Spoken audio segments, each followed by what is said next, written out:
Hey everybody, Jam Creates here.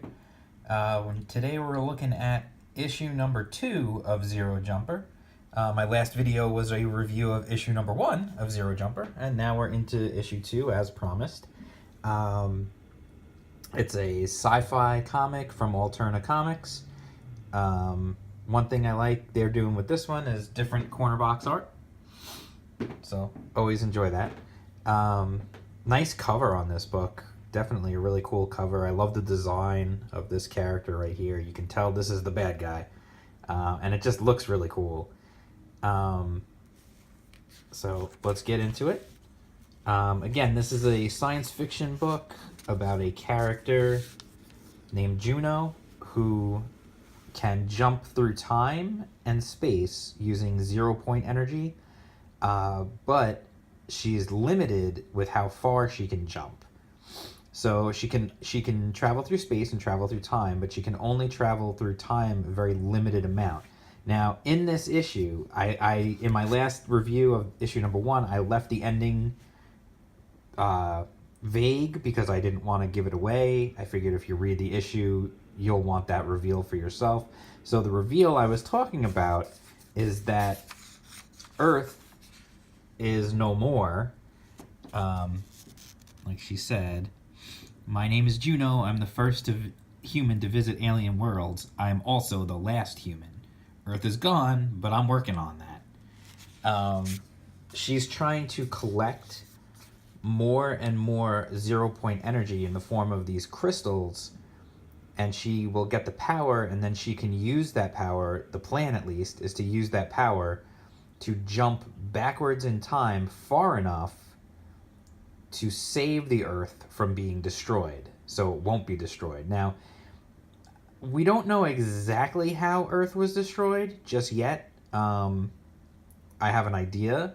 When you read the book, you have an idea who was responsible for it. I mean, they kind of tell you without coming out and straight up saying it, but we're pretty sure it's the bad guy from this, and we'll get to him in a minute. First, I just want to pop onto this page right here. This right here is like so just, the motorcycle tearing off, and like it's just a great page. You start with the wide shot, and then you get tighter of her on the bike, and then close up on the face. But just look at that, like that looks like something out of like an amazing anime. Like, doesn't it? Like, can't you just see that in motion? Like, it looks like something from Akira or something of that quality. Like, just fantastic art. I really. Oh, I didn't do my little thing. Definitely fantastic art. I always like to do this just to give credit where credit is due. Art and story by Patrick Mulholland. He did everything for this. So we pick up where we left off. She's trying to collect more stuff. She's on this a new alien world. And she goes into like a cantina type place, and there's these people arguing about a chip, and she's overhearing it and realizes this chip is something that she could probably will give her the information she needs. So she tries to pickpocket it from the alien dude, and he's like, yeah, give that back. And so then she uses the power in her suit, and this is the thing, she's small. I'm really not sure how old she's supposed to be, but I definitely get the feeling that she's like a teenager. I get the idea that she is probably like 16 maybe. Like 15, 16, 17, something like that. Like, she's young. I get the feeling she's young. And she's using the power of her suit to do these things. Like, this guy's clearly like twice her size. She cracks him in the face and sends him flying because she's using the power in her suit. Her suit uses that 0-point energy to give her more power, but then it needs to recharge after that. So then after she cold cocks that guy, all the rest of them are like, get her basically, and they're all trying to shoot her, and she forms a shield, and then she fires back. She knocks them all down, does a nice little flip over, and this is a cool scene right here. She knocks her way out, and then she takes off and whoosh, using her energy lands, and now she's so far away, she's safe, and her little robot Io is there, and he helps guide her to these crystals. But then at this point, she meets this other alien, and the alien explains to her that her name is Elora, and the alien explains to her that the chip she stole has a key code that unlocks a gate to incredible power, and so she figures, well, that must be the power she's seeking to help her restore Earth. And Elora tells her all about these people who are chasing her, who she's being hunted by, the Scions. I don't never know exactly how to pronounce that word, to be honest with you. But that's him right there, and he's got an army behind him. She calls him an arm of an ancient being. And I'm not quite sure what that means. I don't know if she means, like, figuratively, he is working for some ancient being, which is, you get a religious overtone to some of his stuff. I mean, his followers were called priests. He's the Scion. Like, so you get the feeling there's this, like, almost cult to them. And so when she says he's the arm of an ancient being, I'm assuming she just means, like, he is the enforcer for this ancient, god or whatever it is that she's talking about. And when she explains all this, she's saying he's got an army, and they've never been able to be taken out. They've never been able to be stopped, because she's saying she thinks that they can do the same thing that Juno can do in jumping through time. And so even if, like, an army were to get the drop on them, they could jump back in time to before that and then conquer the army, because they know what's coming. It's like they always see what's going to happen before it happens. So she said they must be doing the same thing that you're doing, which makes a lot of sense. An army that could do that would be unbeatable, because anytime they made a mistake, they could just jump back and fix it. Knowing your enemy's troop placements and moves before they make them obviously is going to make you an unbeatable force. So she decides to trust Elora, and they go together, and they find this portal that they're looking for, and she's explaining to her how they have to get up there and activate it, and then they get attacked. And this is, like, super cool. I love this. They're on her motorcycle thing, which is, like, basically like a big one-wheeled motorcycle, and then the bad guys, which are these dudes, the priests of this guy, come on these, like, really, really cool looking speeders, like speeder bikes, kind of like from Star Wars, but, like, they're really cool looking. I really like the design of these things a lot.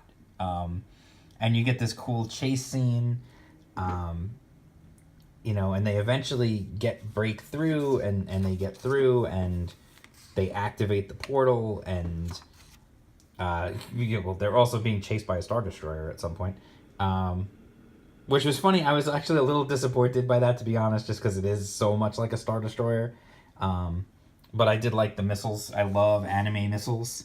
That's something about me that, if you know me, you'll know. I love, like, anime, like, swirly, corkscrew missiles. I love those things. So they make their way through the portal just in time. And I'm going to skip a couple pages. And she winds up coming face to face with this dude. And, I say dude, but I don't actually know if it's a male or a female, because it's in a whole suit of, like, armor-ish stuff. And, really cool design, though. I love the designs in this book. I love the designs of the speeder bikes. I love the designs of the costumes. Like, Juno's armor is cool. This mask and armor is really cool. I love that. The sword, like, check out, like, the points. Like, it's just cool. It's just a lot of cool stuff in this book.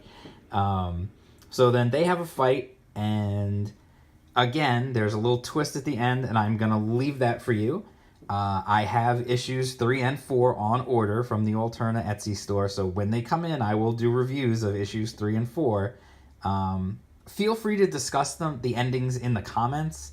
I just don't want to do it here in the video, because if you're going to read this book, if you're looking for a recommendation, and you're going to want to read it, I want you to get your own, I want you to experience it for yourself. I don't want to really spoil it for you. What I will say again is the colors in this are definitely unique. They have an alien sort of futuristic feel to them. The designs, like I've said, the designs are fantastic. The art in this book is really good. This guy, Patrick Mulholland, has a real skill for momentum and speed and movement. You know, real like dynamic movement in his characters. I always feel like they're moving. And that's something, if you can achieve that from still pictures, make it feel like they're not just posed, but like they're actually in motion, that's a skill that is just unbelievable. And I've seen a lot of artists that can't do that. And this guy has a skill for it. He definitely has a talent for it, and it's fantastic. And the story has got me going. I really want to see what's going to happen next. So as far as this book goes, issue number 2 of Zero Jumper definitely gets a recommend from me. Like I said, I recommended issue 1, and I recommend issue 2 wholeheartedly. I would definitely say check it out if you get a chance, if you can get it at your store, or if you can get it, if you get it at your local store or get it from the Etsy shop or whatever. I would definitely recommend picking this book up. It's 4-issue series. It's already done, so if you can find all 4 issues, you can read the whole story from start to finish. They're quick reads for sure because they're super exciting and they move quickly. There's lots of action. So you'd probably fly through it pretty quickly. You can binge on the whole thing in one shot. So I would definitely recommend it. So let me know what if you guys are reading along, if you guys are doing it too, let me know in the comments below, if you like this video, give me a thumbs up, like, subscribe to the channel, hit the bell, jingle the bell for notifications. Follow me on Twitter. I'm at jam_creates. Let me know what you think, and let's keep it going. I'm gonna keep rocking. Keep making more videos. All right. So, peace.